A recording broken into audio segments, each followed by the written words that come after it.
बहुत सारे मंत्रों को लेकर हमारे मन में एक दुविधा सी रहती है। मूल आशय उन मंत्रों का बहुत पीछे छूट रहा और एक लौकिक परिभाषा, लौकिक अर्थ हमारे मन मस्तिष्क में बैठा हुआ है। यज्ञशाला में हम सब ने मिलकर यज्ञ के कार्य को संपादित किया सायंकालीन। तो वहां शास्त्री जी ने एक मंत्र बोला, तच्चक्षुर देव हितम पुरस्ताच्छुक्रमुच्चरत्। जब ये मंत्र बोला गया तो मैंने देखा किसी ने किसी के कंधे पर हाथ रखा, फिर जिसके कंधे पर हाथ रखा उन्होंने किसी और के कंधे पर हाथ रखा। तो सच में मेरी तो समझ से ये बाहर है कि इस मंत्र में ऐसा क्या कहा गया कि हमने एक दूसरे के साथ में एक कड़ी बनाई, एक चैन को बनाया।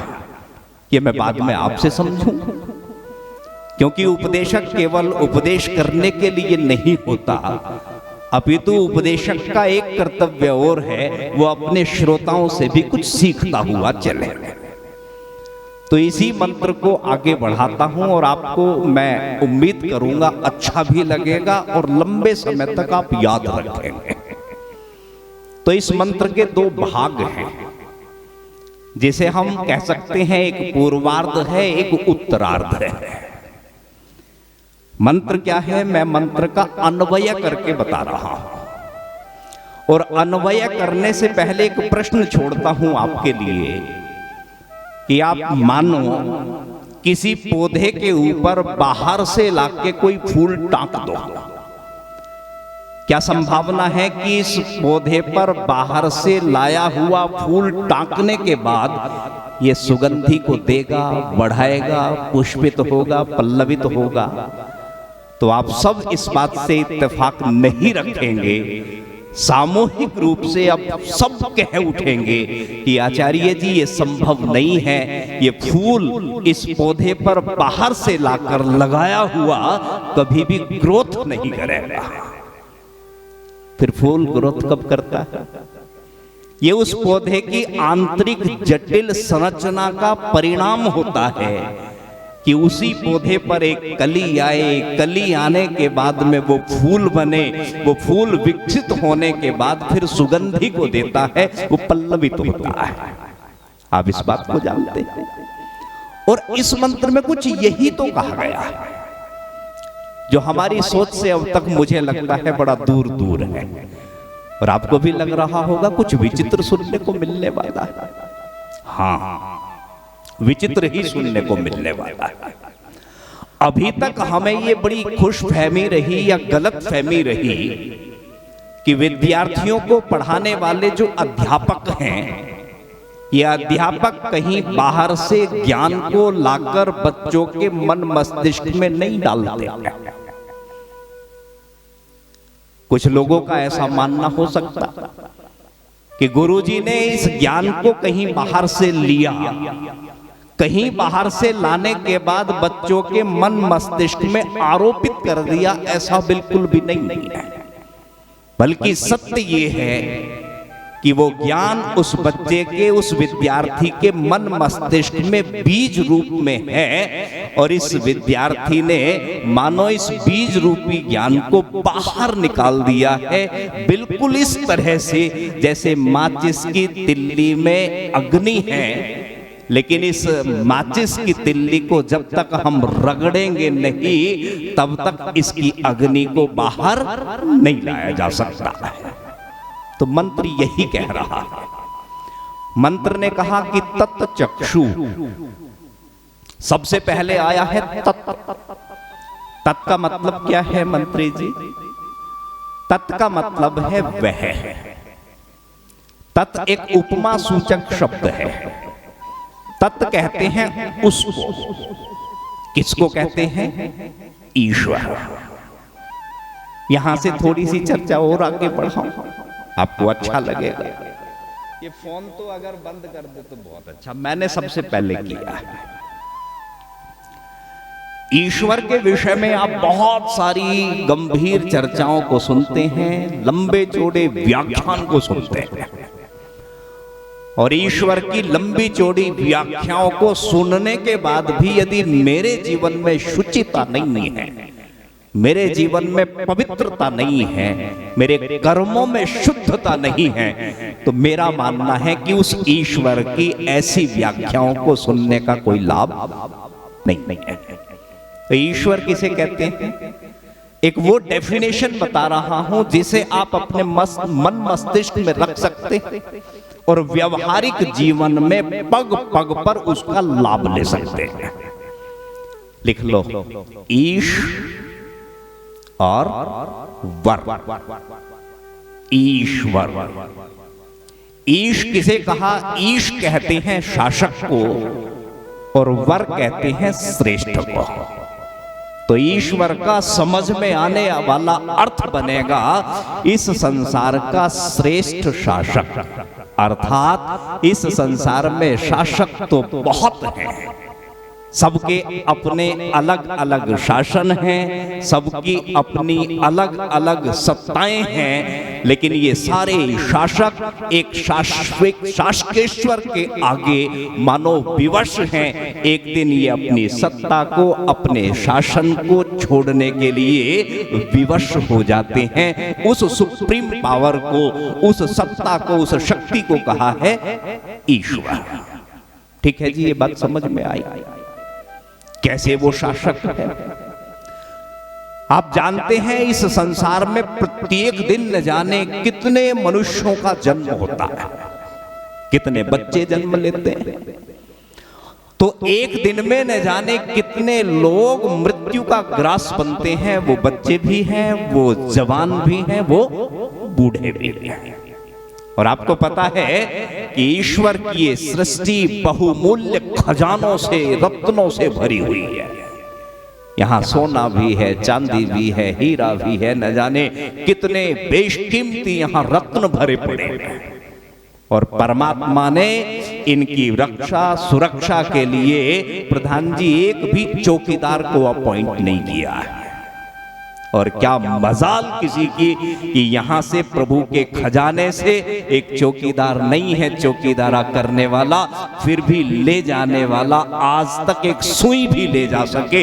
इसी को कहा कि वो शासकेश्वर है, वो ईश्वर है, अर्थात वो ऐसी एक सुप्रीम सत्ता है, सुप्रीम शासक है, जिसकी शासन विधि को इस संसार के लोगों को मानने के लिए विवश होना पड़ता है।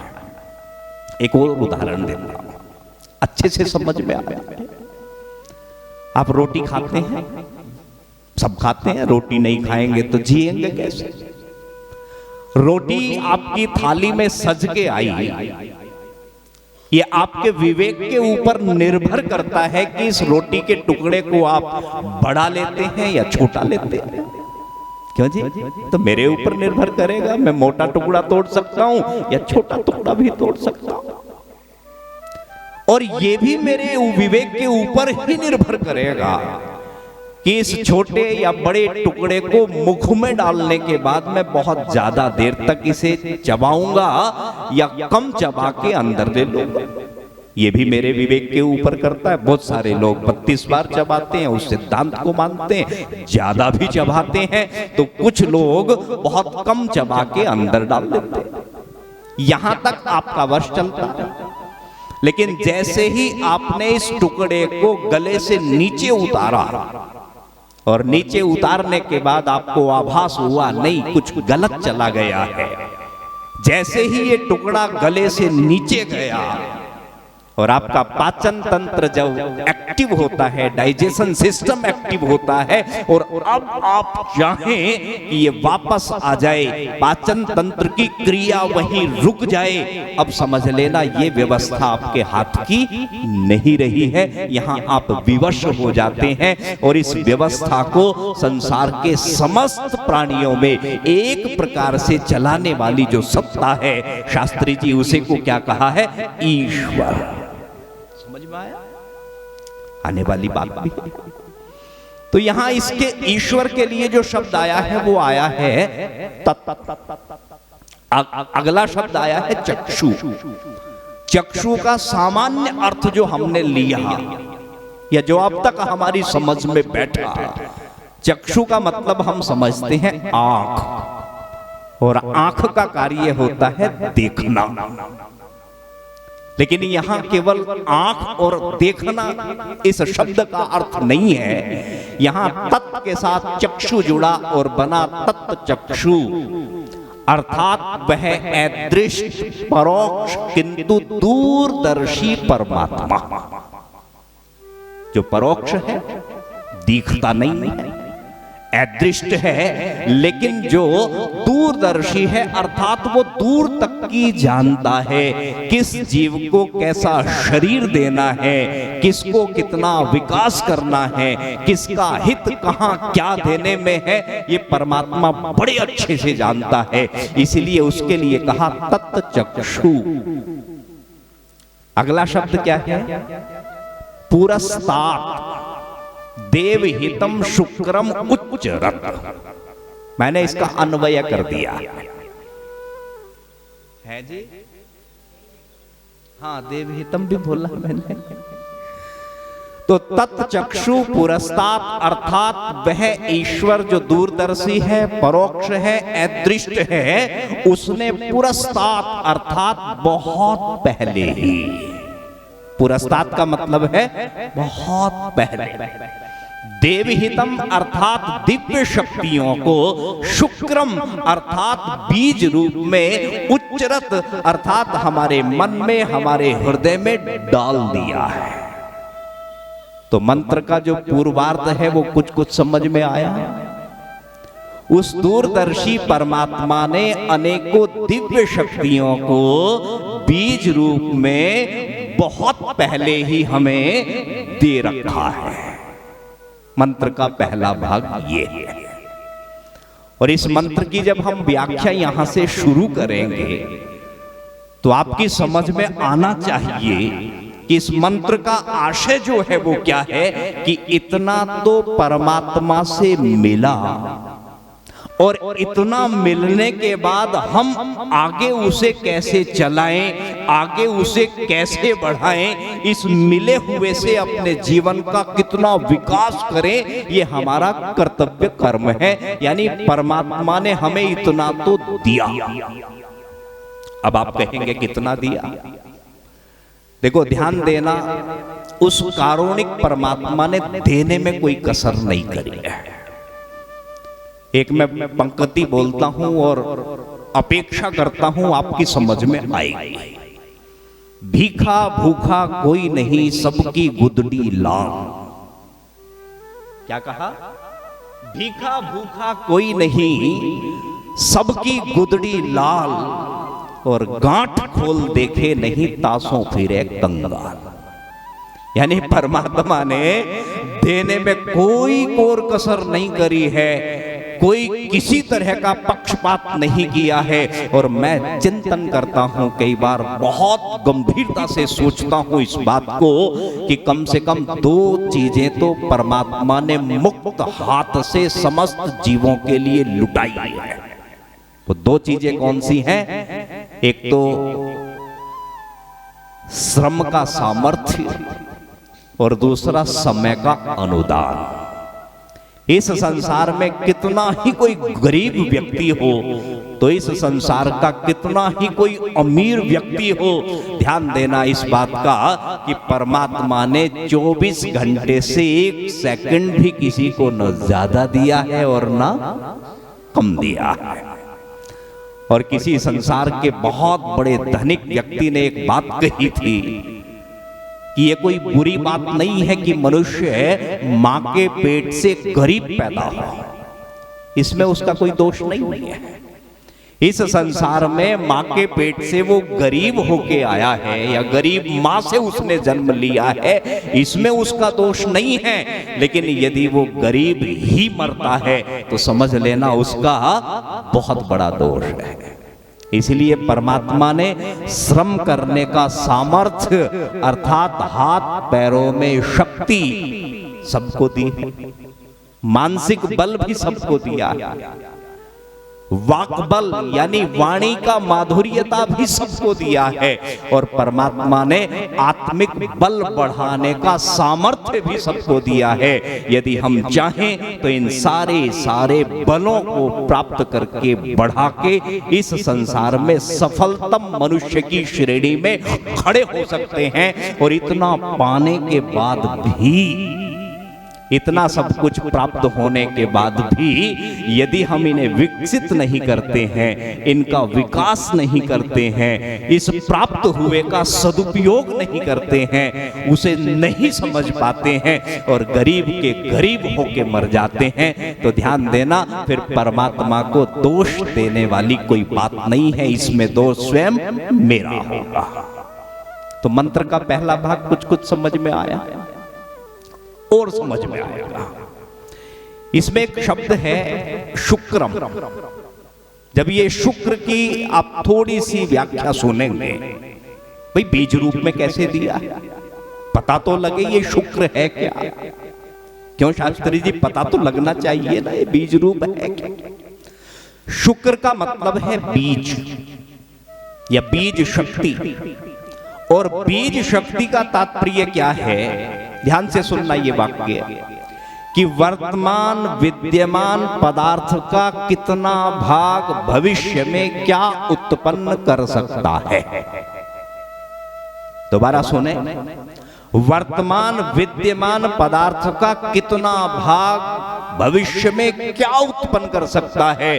अब आप समझेंगे, मैं आपको उदाहरण देता हूं कि माली कभी भी बीज का निर्माण नहीं करता। क्या किसान की औकात है कि एक बीज को उत्पन्न कर दे? क्या माली की ऐसी हैसियत है, उसके पास शक्ति है कि वो एक बीज को पैदा कर दे? लेकिन ये माली क्या करता है, ये माली का काम क्या है, माली इस बीज में छिपी हुई अंतर शक्ति को अंदर से बाहर खींचकर लाने का काम करता है, अर्थात इस बीज को समय पर जमीन में बोएगा, है जी। और एक बात मुझे और बड़ी अच्छी याद आई, मेरा मन नहीं मानता, कहता हुआ आगे बढ़ूं।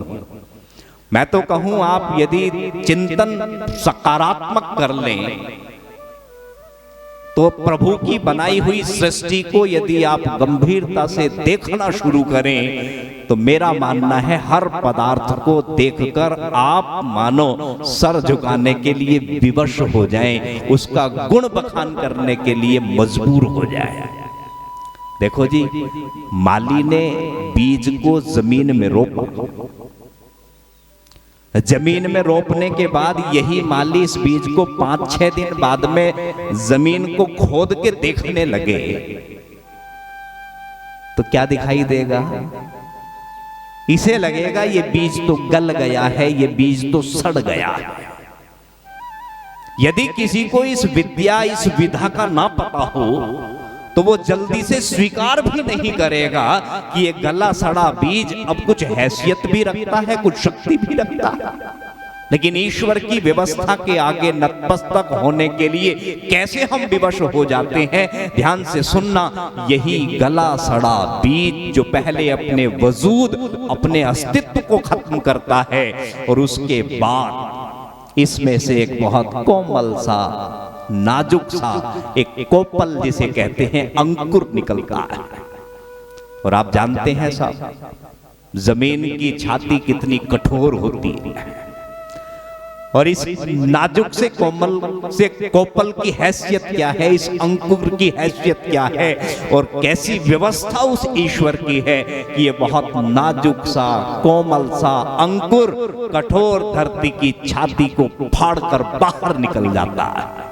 क्यों जी? तो एक शेर बोलता हूं मैं अक्सर, न जाने कौन इस जेरे जमी को गुदगुदाता, न जाने कौन इस जेरे जमी को गुदगुदाता है कि मुस्कुराती हर कली बाहर निकलती है। ये बाहर निकली, और बाहर निकलने के बाद में अर्थात इस माली ने क्या किया है, यथोचित रीति से इसे जमीन में रोपा, खाद पानी से इसे सींचा, खरपतवार को उखाड़ के निकाल के इसकी रक्षा की है। कृषक शब्द का क्या अर्थ है?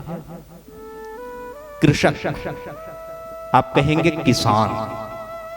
किसान को क्या कहते हैं? कृषक। ये संस्कृत का शब्द है। कृषक किसे कहा है? किसान को। क्यों कहा है? क्योंकि किसान इस बीज में अंतर्निहित शक्ति को अंदर से बाहर निकालने का काम करता है। और ध्यान देना, इस किसान को केवल खेती कार्य करने के लिए ही किसान कह दिया, लेकिन मैं विचित्रता के साथ आपको बताता हूं कि एक आचार्य भी कृषक होता है, एक अध्यापक भी कृषक होता है, और एक माता पिता भी कृषक होते हैं। अब आप कहेंगे ये कृषक कैसे हुए? ये कृषक इसलिए होते हैं क्योंकि जब बच्चा घर में पैदा हुआ, उस बच्चे के अंदर जो आंतरिक शक्तियां हैं, संस्कार रूप में वो सब पड़ा हुआ है, उस सब को बाहर निकालने का काम माता करती है, पिता करता है, आचार्य करता है। तो इन सब को भी कहीं ना कहीं हम क्या कह सकते हैं? कृषक कह सकते हैं। तो बात समझ में आई? तो मंत्र में क्या कहा कि तत्चक्षु पुरस्तात् देवहितम शुक्रम उच्चरत्, अर्थात उस परमात्मा ने अनेक दिव्य शक्तियों को बीज रूप में हमें बहुत पहले ही दे रखा है। अब हमारा काम शुरू होता है, जो हमें प्रेरणा लेनी है। इस चर्चा से हमें जो सीखना है, अब तक हमारे मन मस्तिष्क में क्या है कि पश्येम शरदः शतम। शास्त्री जी, क्या मतलब लिया गया इसका? कि हम 100 सालों तक देखें ना। ये मतलब दूर दूर तक भी नहीं है। यहां पश्य का अर्थ देखना है ही नहीं है। यहां पश्य का अर्थ है जो इसका आंतरिक विज्ञान है, यहां उससे ये संबंध रखता है। यानी आप ये समझें कि पेड़ से कोई फल टूटकर नीचे गिरा, आपने इन नेत्रों से, इन आंखों से इस घटित घटना को देखा, ये तो हुआ देखना। लेकिन यहां संबंध किससे है कि ये घटना किन कारणों से घटी है, उस दर्शन को यहां कहा पश्य। तो पश्येम शरदः शतम का मतलब बनेगा कि इन प्राप्त शक्तियों को 100 वर्षों तक हम विकसित करें। अर्थात बीज रूप में जो ज्ञान शक्तियां परमात्मा ने हमें दी हैं, उन्हें हम 100 सालों तक विकसित करते रहे। क्यों जी? अच्छा, एक चौकीदार है, आपने अपने घर की रखवाली के लिए रखा, आपने अपने गोदाम की रखवाली के लिए रखा, कंपनी में रखा, और आपने इसे कहा कि तुझे यहां देखभाल करनी है, देखना है। और ये चौकीदार केवल वही समझता हो जो अब तक हम समझते रहे। चौकीदार ने किसी चोर को आते हुए देखा, आए हुए चोर ने माल को चोरी किया, सामान को चोरी किया। इस चौकीदार ने उस घटना को भी देखा, और इस बटोरे हुए, चोरी किए हुए सामान को जब ये चोर लेके चला, इस चौकीदार ने उस चोर को माल के समेत जाते हुए भी देखा। तो आप ये बताइए, यहां देखने का प्रधान जी तात्पर्य क्या रहा? इस चोर का काम केवल देखना नहीं था, अपितु देखने के बाद अगला इसका कर्तव्य क्या है। यदि इस चोर को इसका बोध नहीं है, तो मान लेना इसका देखना कोई देखना नहीं है, इसका देखना कोई मान्यता नहीं रखता है। इसीलिए यहाँ कहा पश्येम शरदः शतम, कि हम 100 सालों तक इन प्राप्त बीज रूप में जो शक्तियां दी हैं, इनको विकसित करें। बात समझ में आई होगी? मैं चूंकि उसी समय अवधि में मंत्र की व्याख्या को करूंगा, छोड़ना भी नहीं चाहता।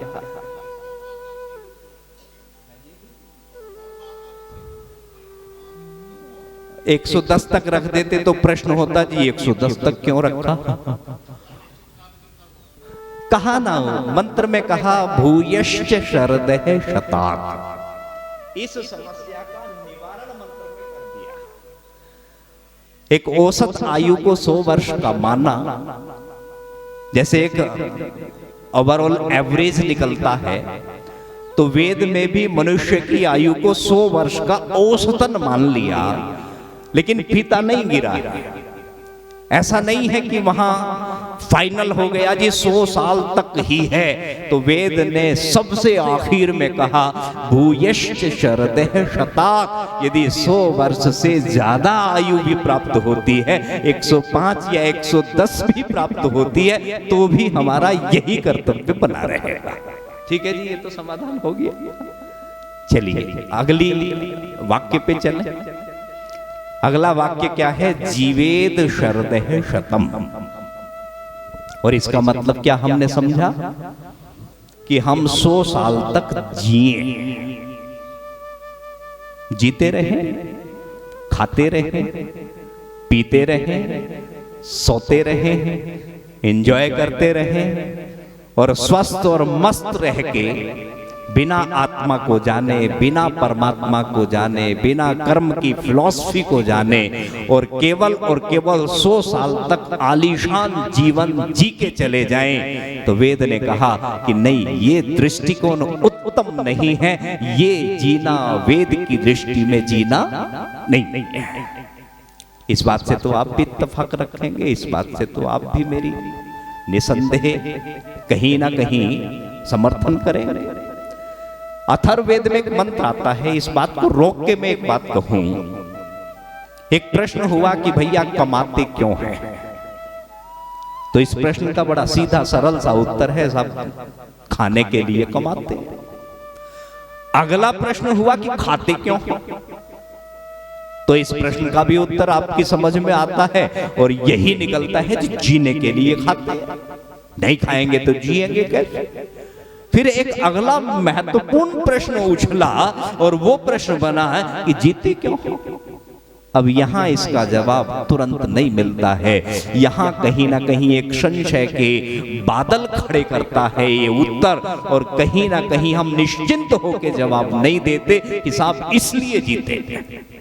और यही इस बात को रोक के एक प्रश्न और कर दिया जाए कि मान लो आज आपकी आयु खत्म हो रही है और आपको 1 साल का एक्सटेंशन दिया जाता है। अब इस 1 साल को आप कैसे जीने वाले हो, इसकी भी कोई प्रोग्रामिंग हमारे पास में नहीं है या नहीं ये बात? अच्छा, किसी के पास 2000 रुपये का नोट आ जाए, किसी ऐसे व्यक्ति के पास जिसके लिए बहुमूल्य है, तो आप जानते हैं ये व्यक्ति 2000 के नोट को खर्च करने की प्लानिंग करता है। इससे ये लेना है, थोड़ा सा उसका कुछ देना भी है, कुछ राशन का सामान लाना है। यानी 2000 के नोट को प्राप्त करने के बाद हमारे मन में एक प्लानिंग चल रही है, और इतना अमूल्य जीवन हमें मिला, और इसे जीने के लिए हमारे पास कोई प्लानिंग नहीं है। इसका मतलब क्या है कि जीवन का महत्व क्या 2000 रुपये से भी कम है? इसीलिए अथर्ववेद में एक मंत्र आया कि आयुषः युष्कृताम जीवायुष्मान जीवमामृता प्राणेनात्मन्वताम जीवमा मृत्युरुदगावश। और बड़ी विचित्र बात कही, ये मंत्र तो याद होगा आपको। जन्म दिवस आदि के जब मंत्र बोलते हैं हवन यज्ञ में, तो ये मंत्र बोला जाता है, लेकिन इस मंत्र का आशय क्या है? कितनी विचित्रता वाला है। मंत्र कह रहा है कि आयुष्कृताम आयुषः जीव, कि हे मनुष्य तो जीवितों की तरह से जी। यानी वेद की दृष्टि में जीवित रहना कुछ और है, खाना पीना और सोना वेद की दृष्टि में जीवन जीवित रहना नहीं है। और आगे तो एक विचित्र बात कही, और क्या कहा कि हे मनुष्य, मैं तुझे ऐसा बनाता हूं, कैसा बनाता हूं कि तू कभी मरे ही नहीं। हे मनुष्य, मैं तुझे ऐसा बनाता हूं तुझे कभी मृत्यु ही ना आवे, अर्थात तू इस संसार में आने के बाद कभी जाए ही नहीं, हमेशा हमेशा जीवित रहे। कितना विचित्र लगता है सुन। योगीराज श्री कृष्ण गीता में कहते हैं, हमें ये पढ़ाया गया, सुनाया गया, हम सब इस सत्य से परिचित भी हो गए क्या कि जातस्य ही ध्रुवो मृत्युर्ध्रुवम जन्म मृतस्य च। अरे भैया, इस संसार में जो आया है वो जाएगा जरूर, और जो कर्म करके गया है उस किए हुए कर्मों का शेष भोग भोगने के लिए आएगा भी जरूर। क्यों जी, ये तो सत्य है, शाश्वत है। तो फिर वेद ने ऐसी विचित्र बात क्यों कह दी? वेद ने कहा कि हे मनुष्य, तू आ तो जन्म तो तेरा हो लेकिन मरण कभी भी ना हो, अर्थात तू कभी भी मृत्यु को प्राप्त ना हो। तो वेद का आशय यहां वही है, जीवेद शरदह शतम। और मूल तात्पर्य तो ये है कि इन प्राप्त ज्ञान शक्तियों को विकसित करने के बाद जीवेद शरदह शतम का मतलब अपने जीवन का पूर्ण विकास कर। अच्छा, एक प्रश्न उठाऊं, मेरे बोलने की जरा टोन को ध्यान से देखना। और वो टोन क्या है? मैं आपसे पूछूं, क्या श्री राम मर गए? क्या योगीराज श्री कृष्ण मर गए? आपको ये मेरे बोलने की टोन से थोड़ा सा कहीं ना कहीं बुरा लगेगा।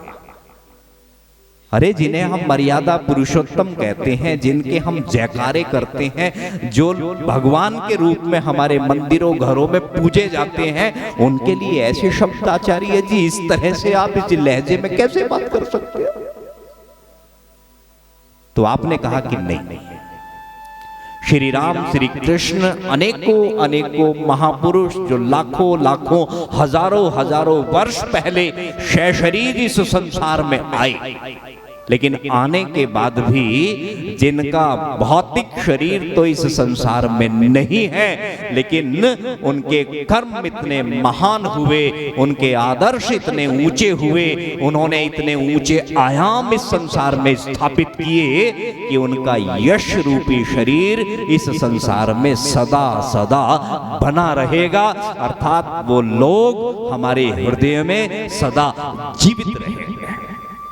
तो क्या बात निकल के आई कि यदि हम 100 साल तक जीना चाहते हैं, यदि हम 1000 साल तक जीवित रहना चाहते हैं, तो जरूरी नहीं है कि हमें उसके लिए 1000 वर्ष की आयु मिले या 100 वर्ष की भी आयु मिले, अपितु आयु भले ही छोटी हो, लेकिन इस छोटी आयु में कर्म इतने महान हो कि इस भौतिक शरीर के जाने के बाद भी लोग अपने हृदय में हमें हमेशा जीवित रखें। इसी बात को वेद ने कहा, जीवेद शरदह शतम।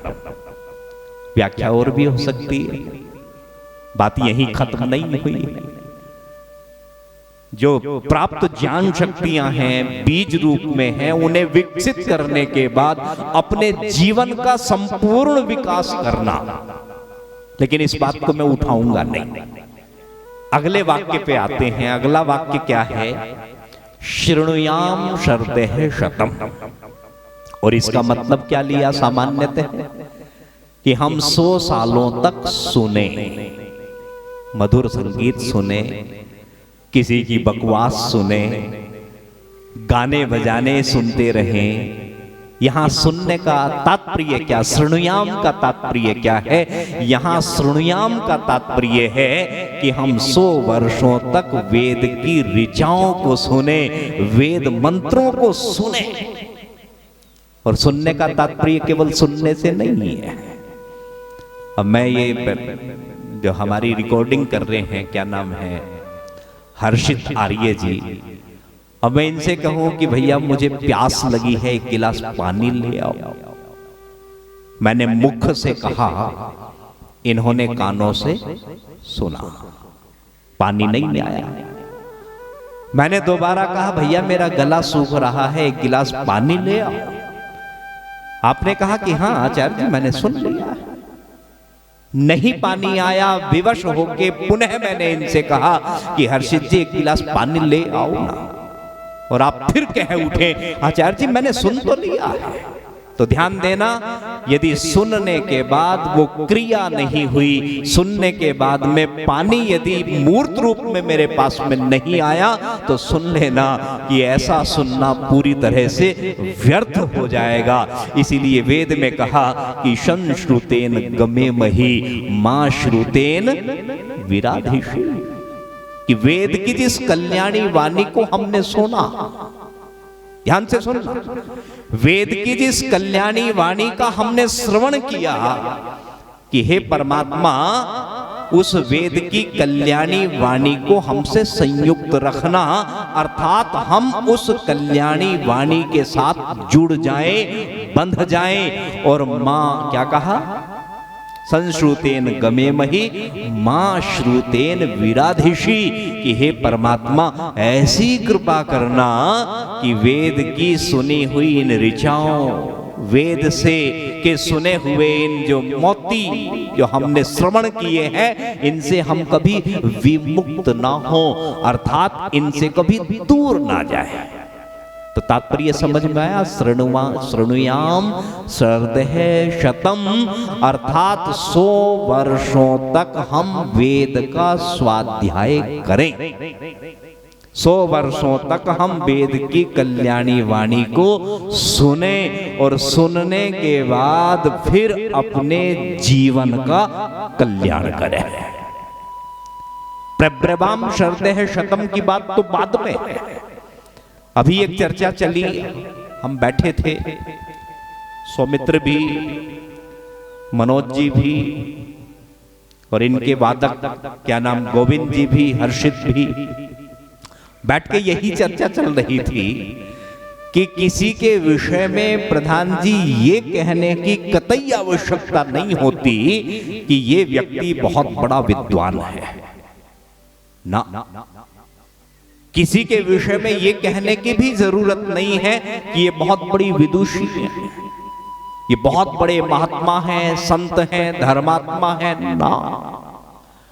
जैसे जब सूर्य उदय होता है तो उदय होता हुआ सूर्य स्वयं अपना परिचय दे रहा है, उसकी ऊष्मा, उसका प्रकाश स्वयं अपना परिचय देता है। इसी प्रकार से सत्य मायने में यदि कोई साधु है, संत है, विद्वान है, तो ध्यान देना उसके आसपास जहां वो रहता है वहां के लोगों पर उसका कितना सुखकारी प्रभाव है। यदि प्रभाव बहुत अच्छा है तो समझ लेना इसने वेद की वाणी को सुनने के बाद में अपने जीवन का निर्माण किया है। और यदि केवल उसने अपने ज्ञान को ही बढ़ाया है और वो ज्ञान उसके आचरण में नहीं है, व्यवहार में नहीं है, और वहां आसपास के वातावरण अर्थात वहां के लोगों पर उसका सुखदायी प्रभाव नहीं है, तो समझ लेना वेद के इस कथन को उसने स्वीकार नहीं किया है। अब अगली बात यहां से शुरू होती है, क्या कहा, प्रब्रवाम शरदः शतम। अब जो हमने सुना और सुनने के बाद में जिसे हमने अपने जीवन में उतारा, जीवन में उतारने के बाद जिस सुख, प्रसन्नता, आनंद को हमने पाया, पाने के बाद अब हम उसे फैलाएं। प्रब्रवाम शरदः शतम का मतलब है अब हम वेद का प्रचार 100 सालों तक करें, अर्थात जिस ज्ञान से हम लाभान्वित हो चुके। ये नहीं है कि जिस ज्ञान को अपने जीवन में उतारा नहीं, हमने वहां से लिया आगे फॉरवर्ड कर दिया, वेद का ये आशय नहीं है। वेद का आशय बड़ा साफ है कि जिस ज्ञान से हमने लाभ लिया, आनंद प्राप्त किया, अब उस लाभ को हम नैतिक कर्तव्य मानते हुए आगे बढ़ाएं। तो प्रब्रवाम शरदः शतम, अर्थात हम 100 वर्षों तक वेद का प्रचार करें। एक आपको अच्छी बात बताता हूं, हमारी भारतीय परंपरा में एक संशय भी है और लोगों को एक भ्रांत धारणा भी है।